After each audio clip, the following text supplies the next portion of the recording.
I was very heartened by your discussion of site visits to our prisons to get firsthand understanding of what's going on there.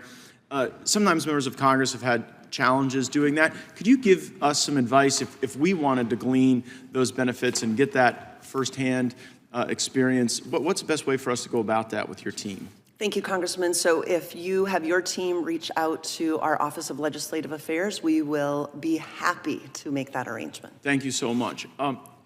Does the Bureau of Prisons retaliate against people based on on constitutionally protected speech?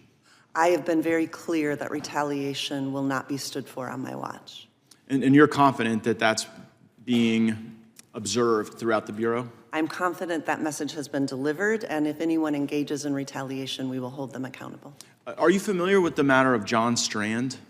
That name is not familiar to me, no. So Mr. Strand was a witness at a hearing that we had regarding some of the civil rights concerns of people who'd interacted with the Department of Justice in January 6 matters. He was convicted, sentenced at FCI Miami, and I'd received word that he had been placed into enhanced confinement and into higher acuity securing as a consequence of information that others had put out on his Twitter feed.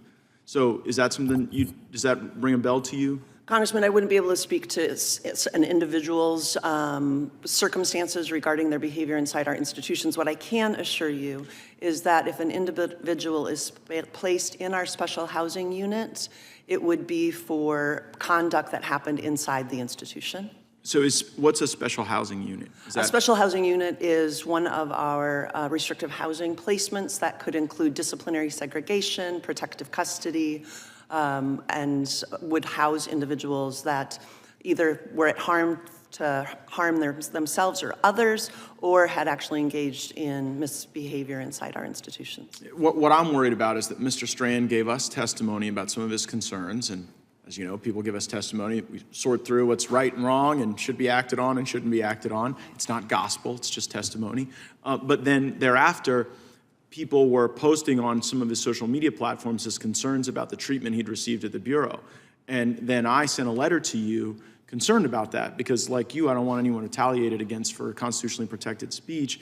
And thereafter, I got a letter back from the aforementioned Office of Legislative Affairs in your office, and they say, in part, Mr. Strand was moved to a secure housing unit with increased supervision and frequent employee contact on September 26, 2023, pending completion of an investigation. So I guess my question is, when someone, is that like akin to what we would normally think about as solitary confinement? Those words, secure housing unit with increased supervision and frequent employee contact? We would use the word restrictive housing. Okay. So what's this then? Because this guy's a non-violent, he was never violent toward anyone, so I'm just wondering why the assets that we fund for the highest acuity violent people would be used for this purpose.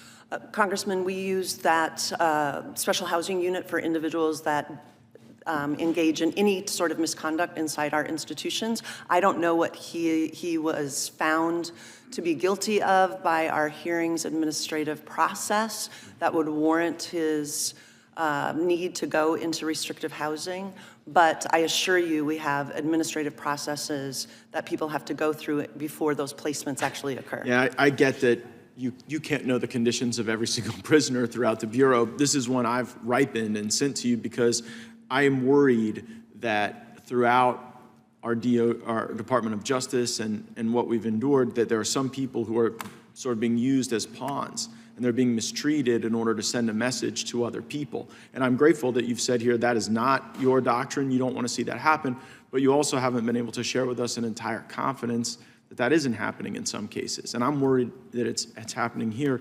Have you heard of the matter of Owen Schrayer? No, that name is not familiar to me. Very similar fact pattern. You know, somebody who'd sort of spoken out, was prominent in the public, was convicted as a consequence of activities on January 6th, and now feels as though there's specific Bureau of Prison retaliation.